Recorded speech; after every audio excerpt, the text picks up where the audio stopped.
Hello sir, welcome back. And देखिए, बात करेंगे अशोक लीलैंड शेयर के बारे में। अशोक लीलैंड का कल जो हमने वीडियो बनाया उसमें हमने क्या डिस्कस किया था कि कहीं ना कहीं अगर ऐसा हुआ तो स्टॉक में एक बुलिश मोमेंटम देखने को मिलेगा।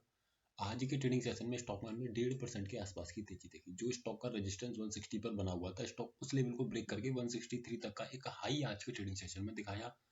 क्यों दिखाया ये हमने कल भी वीडियो में डिस्कस किया था। अब हम यहाँ पर समझने की कोशिश करते हैं। चलिए ठीक है, पूरा तरीके से समझेंगे। देखिए यहाँ पर क्या दिखाई दे रहा है। यहाँ दिखाई दे रहा है कि जो मेरा सपोर्ट है वो भी 160 पर है, जो मेरा रेजिस्टेंस है वो भी 160 पर है।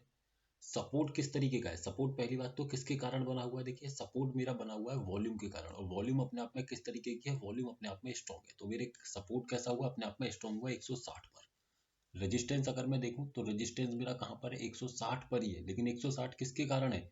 देखिए, वॉल्यूम के कारण है ना। और 160 से कहाँ पर प्रेशर बना रहा है? 165 पर। तो ऐसे केस में रेजिस्टेंस का बुलिश प्रेशर, सपोर्ट अपने आप में स्ट्रॉन्ग, तो क्या रहेगा? स्टॉक में एक बुलिश मोमेंटम आपको देखने को मिलेगा। जो ओपन इंटरेस्ट मेरा 160 पर बना हुआ था वो उठ करके यहाँ से कहाँ चला गया? ऊपर की तरफ चला गया 170 पे।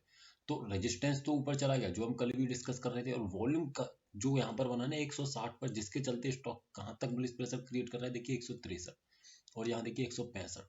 यानी कि कई स्ट्राइक प्राइस पर एक बुलिश प्रेशर वॉल्यूम की तरफ से दिखाई दे रहा है। तो ऐसे केस में टॉप से बिकवाली करना अपने आप में रिस्की हो जाता है। अगर यही प्रेशर सिर्फ और सिर्फ एक ही स्ट्राइक प्राइस पर होता तो उस स्ट्राइक प्राइस से मैं सेलिंग करने के बारे में सोच सकता था। लेकिन यही प्रेशर कितनी स्ट्राइक प्राइस पर आपको दिखाई दे रहा है? मल्टीपल स्ट्राइक प्राइस पर। तो ऐसे केस में मुझे क्या करना होगा? मुझे सिर्फ और सिर्फ बॉटम से बाइंग करनी होगी। तो जब बुलिश ट्रेंड है तो मुझे अपना अगर सपोर्ट मिल जाए तो मैं वहां से बाइंग कर सकता हूँ, या फिर सपोर्ट प्लस वन से। सपोर्ट प्लस वन से इसलिए करने से डरूंगा क्योंकि मेरा रेजिस्टेंस ही मेरा कहाँ पर है? सपोर्ट प्लस वन पर ही मेरा रेजिस्टेंस है। तो ऐसे केस में मुझे क्या करना होगा? यानी कि एक ही स्ट्राइक प्राइस पर, सॉरी, मेरा रेजिस्टेंस है। तो ऐसे केस में मुझे क्या करना होगा? सिंपल सा, सिर्फ अगर सपोर्ट मुझे मिल जाए तो मैं उसमें बाइंग के बारे में सोच सकता हूँ।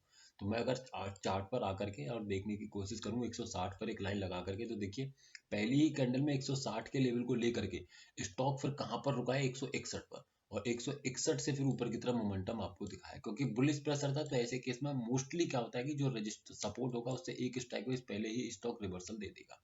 तो ये चीज तो रही इंट्राडे की। पोजिशनली अगर मैं आपको बताऊं तो देखिए यहाँ पर एक ही चीज दिखाई दे रही है जो मैं कल आपसे डिस्कस कर रहा था ना, कि अगर मेरा सपोर्ट उठ करके 150 से 160 पर आ जाए, 155 है, 155 से 160 पर आ जाए, तो ऐसे केस में मेरे लिए प्लस पॉइंट क्या हो जाएगा? मेरे लिए प्लस पॉइंट ये हो जाएगा कि कहीं ना कहीं क्या हो रहा है कि एक रजिस्टर जो सपोर्ट है स्टॉक का वो 150 पर है, वो अब 160 पर आने की तैयारी में लगा हुआ है। तो एक तो रेजिस्टेंस ऑलरेडी 160 से 170 पर चला गया, और सपोर्ट भी 160 पर आने की कोशिश, मतलब full to bullish pressure positionally stock में दिखाई दे रहा है। 160 159 का लेवल अभी बाइंग के लिए अपने आप में रिस्की रहेगा जब तक हाईएस्ट ओपन इंटरेस्ट मेरा यहाँ पर नहीं आएगा, है ना। अभी बाइंग नहीं कर सकता, लेकिन जब हाईएस्ट ओपन इंटरेस्ट यहाँ पर आकर के और स्टेबल होने का प्रयास करे, स्ट्रांग होने की कोशिश करे, उस केस में मैं स्टॉक में बाइंग लेकर के चल सकता हूँ। और अगर रेजिस्टेंस मेरा 170 पर एज इट इज बना रहा जैसे अभी है, तो फिर मेरा क्या रहेगा? सिंपल सा फिर मेरा फंडा रहेगा कि स्टॉक कहीं ना कहीं आपको अपसाइड में जाते हुए दिख जाएगा। तो आई होप आप इस चीज को समझे होंगे। सर, वीडियो सिर्फ और सिर्फ एजुकेशनल पर्पज, किसी भी तरीके की बाइंग सेलिंग होल्डिंग की सलाह आपको नहीं दी जा रही है। Thank you so much.